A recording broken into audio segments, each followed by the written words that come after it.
Horror Stories by Forest Secrets.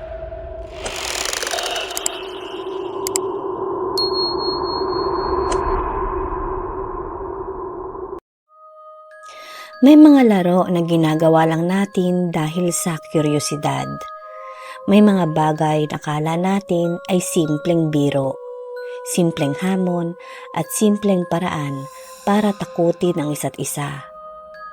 Pero may mga laro raw na hindi dapat sinisimulan dahil hindi natin alam kung sino ang maaaring sumagot.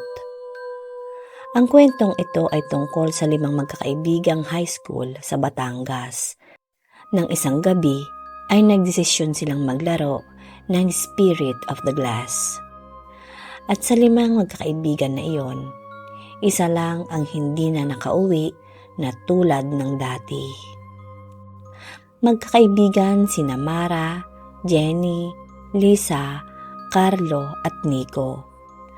Pare-pareho silang magkakaklase sa isang pampublikong high school sa Batangas. Isang Biyernes ng gabi, nang magkayayaan silang mag-group study sa bahay nila Mara. Nagkataong wala ang magulang ni Mara dahil naka-out of town sila. Tahimik ang lugar nila. Nasa bandang looban kasi ang malaking bahay na yon. Napapaligiran ng mga puno at mga lumang bahay ng magkakapit-bahay. Bandang 10:00 ng gabi nang matapos silang mag-aral. Imbes na magsiuwian agad, ay nagsimula silang magkwentuhan tungkol sa mga kababalaghan. Hanggang sa biglang sinabi ni Carlo ang isang bagay na nagpatahimik sa kanilang lahat. May dala raw siyang maliit na baso at gusto niyang subukan ang Spirit of the Glass. Tumawa lang sina Jenny at Lisa. Pero ang akala nila ay nagbibiro lang si Carlo. Inilabas niya mula sa bag niya ang maliit na basong malinaw. Kumuha sila ng isang lumang karton. Sa paligid nito ay isinulat nila ang mga letra ng diretsyong alphabet. May yes at may no. At may mga numerong mula 0 hanggang 9. Pagkatapos ay inilagay nila ang baso sa gitna. Napatawa lang sila. Sinabi nilang walang mangyayari, na puro pananakot lang iyon. Pero bago sila magsimula, sinabi ni Mara na baka hindi magandang ideya iyon. May narinig kasi siyang kwento mula sa kanyang lola tungkol sa paglalaro ng mga ganitong bagay. Pero hindi siya pinansin ng kanyang mga kaibigan. Nagsimula silang maglaro. Lahat sila ay nakalapat ang hintuturo sa ibabaw ng baso. Unang nagtanong si Carlo, "May espiritu ba rito?"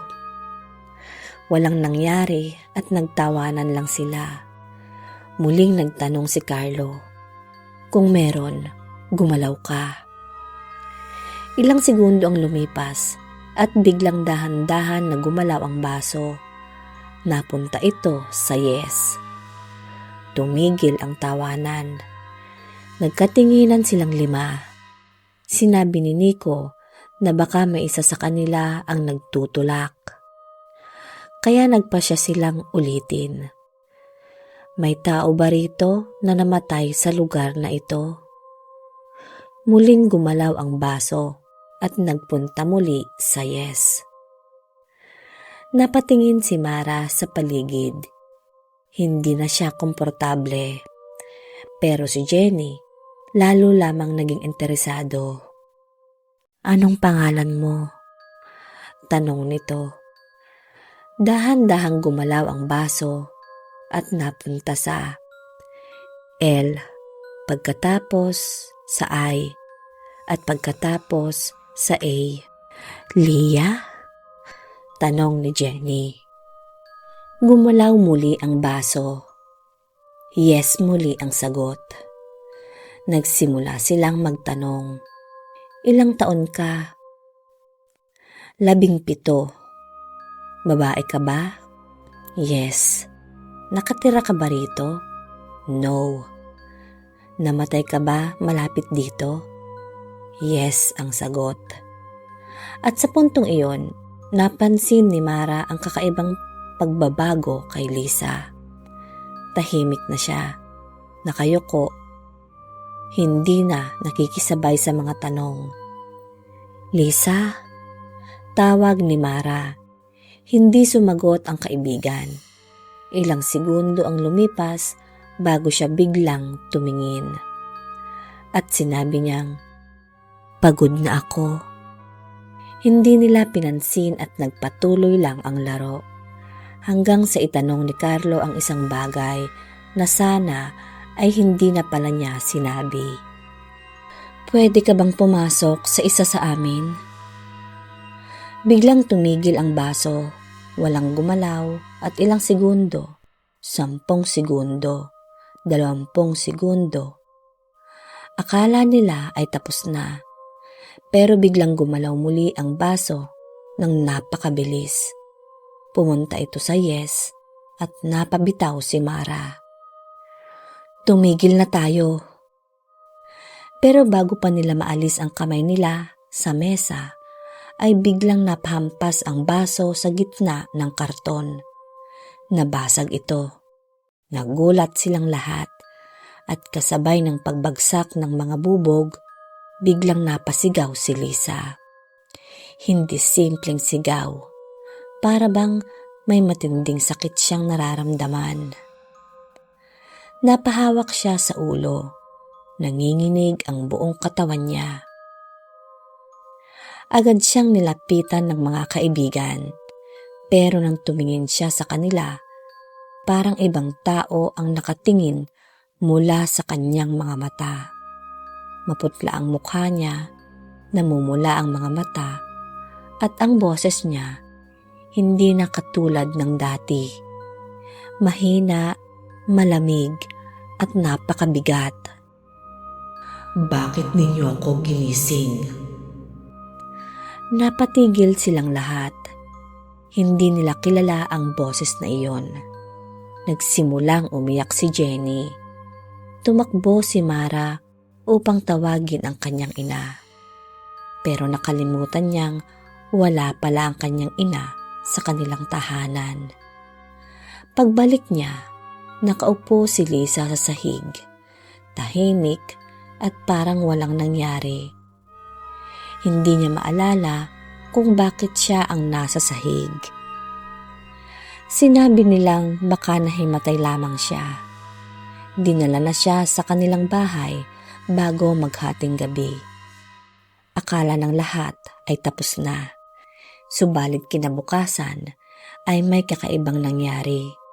Hindi pumasok si Lisa sa paaralan. Pagsapit ng tanghali, nag-message siya sa group chat nila. Isang simpleng mensaheng, "Nasaan kayo?" Sumagot si Jenny, "Nasa school, bakit?" Makalipas ang ilang segundo, nag-message muli si Lisa. "Hindi ko maalala ang nangyari kagabi." Sinabi niya na paggising niya ay may putik sa kanyang mga paa. At hindi niya alam kung paano iyon nangyari. At ang mas nakakatakot, ang sumunod niyang sinabi. May nakita raw siyang isang babae sa salamin. Isang babaeng hindi niya kilala. Mahaba ang buhok at maputla. At may sugat iyon sa bandang noo. Sinubukan niyang huwag pansinin. Pero bawat salamin na kanyang tinitingnan ay naroon ang babae. Kahit wala siya sa likod, nasa loob mismo ng refleksyon. Kinagabihan, tumawag si Mara kay Lisa. Sa una, normal ang boses nito. Pero habang nag-uusap sila, biglang natahimik si Lisa. Tinawag niya ang pangalan nito. Walang sagot. "Lisa, naririnig mo ba ako?" At pagkatapos ay may ibang boses na sumagot. "Hindi na siya makakausap." Napatigil si Mara at ibinaba agad niya ang tawag. Kinabukasan, hindi pa rin pumasok si Lisa. Nalaman nilang isinama siya ng kanyang pamilya sa isang matandang albularyo sa kanilang lugar. Doon naalaman ng pamilya ang tungkol sa Spirit of the Glass.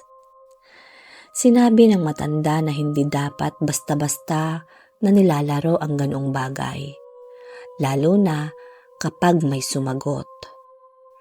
Pero may isa pang sinabi ang matanda na lalo nilang ikinatakot. Hindi raw basta espiritu ang nakadikit kay Lisa. May isang babae raw na matagal nang nagpapakita sa lugar. At ang pangalan nito ay Leah. Nalaman nila kalaunan na maraming taon na ang nakalipas ay may isang dalagitang nagngangalang Leah na namatay matapos ang isang aksidente malapit sa lugar. 17 taong gulang lamang ito at ayon sa kwento ng mga matatanda, may mga kabataang minsan ay naglalaro ng Spirit of the Glass sa lugar. Simula noon ay may mga taong nakakita ng babaeng nakatayo sa gilid ng kalsada. Pareho ang itsura, mahaba ang buhok, maputla ang mukha at may sugat ito sa noo. Lumipas ang ilang araw, unti-unting bumalik si Lisa sa dati, pero hindi na siya kailanman sumama sa kanilang barkada kapag pinag-uusapan ang gabing iyon. Hanggang isang araw, nagsama-sama ulit ang mga 5 magkakaibigan sa classroom. Tahimik sila. Walang gustong magbanggit ng Spirit of the Glass. Hanggang biglang sinabi ni Lisa, "May gusto akong sabihin sa inyo." Tumingin silang lahat. "May nakita ako kagabi." "Ano?" tanong ni Mara. Dahan-dahang tumingin si Lisa sa kanilang 5. "Si Leah." Nanginginig ang kanyang boses. Sinabi niya sa akin kung bakit niya ako pinili. Walang nagsalita sa kanilang lahat. "Ano ang sinabi niya?" tanong ni Jenny. Napaluha si Lisa. "Hindi raw ako ang gusto niya." "Kung ganoon, sino?" Hindi agad sumagot si Lisa. Tumingin siya isa-isa sa kanilang mukha, hanggang sa tumigil ang tingin niya kay Carlo. "Siya." Natahimik ang buong grupo. "Bakit si Carlo?" tanong ni Nico.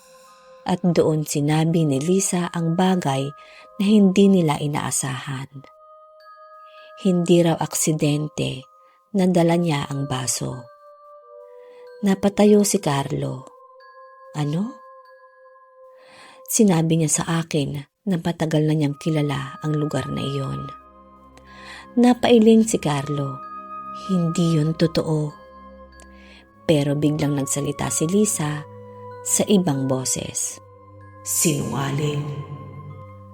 Nanlamig silang lahat. Ang parehong boses na narinig nila noong unang gabi. At bago pa nila mapigilan si Lisa, tumayo siya, tumingin kay Carlo at ngumiti. "Hindi mo dapat ako tinawag." Biglang bumagsak ang isang libro mula sa mesa. Napaatras silang lahat at mula sa likod ni Lisa ay may narinig silang mahinang boses. "Isa sa inyo ang susunod." Huminto ito. Simula noon, hindi na muling naglaro ng Spirit of the Glass ang 5 magkakaibigan. Hindi na rin nila pinag-usapan si Leah. Lumipat ng paaralan si Lisa ilang buwan pagkatapos ng insidente. Si Carlo naman ay tuluyang umiwas sa kanilang barkada. Pero ayon kay Mara, ay may isang bagay na hanggang ngayon ay hindi niya makalimutan. Ilang buwan matapos ang nangyari, bumalik siya sa bahay nila upang hanapin ang lumang karton na ginamit nila noong unang gabing iyon. Akala niya ay naitapon na niya, pero nang buksan niya ang isang lumang kahon, naroon pa rin ang karton. Malinis, walang alikabok, at sa gitna nito ay may isang maliit na bilog na marka. Parang bakas ng basong inilagay roon. Sa paligid ng marka, may bagong sulat na hindi niya matandaan kung sino ang sumulat doon. 5 pangalan: Mara, Jenny, Lisa, Carlo, Nico. At sa ilalim ng 5 pangalan ay may isa pang pangalan: Leah. Subalit ang pinaka nakakatakot ay may nakasulat sa ibaba nito: 4 pa lang. Dahil ayon sa kwento ni Mara, hanggang sa araw na iyon, buhay pa silang 5 at wala ni isa sa kanila ang nakakaalam kung sino ang magiging pang-4 at kung sino ang magiging panghuli.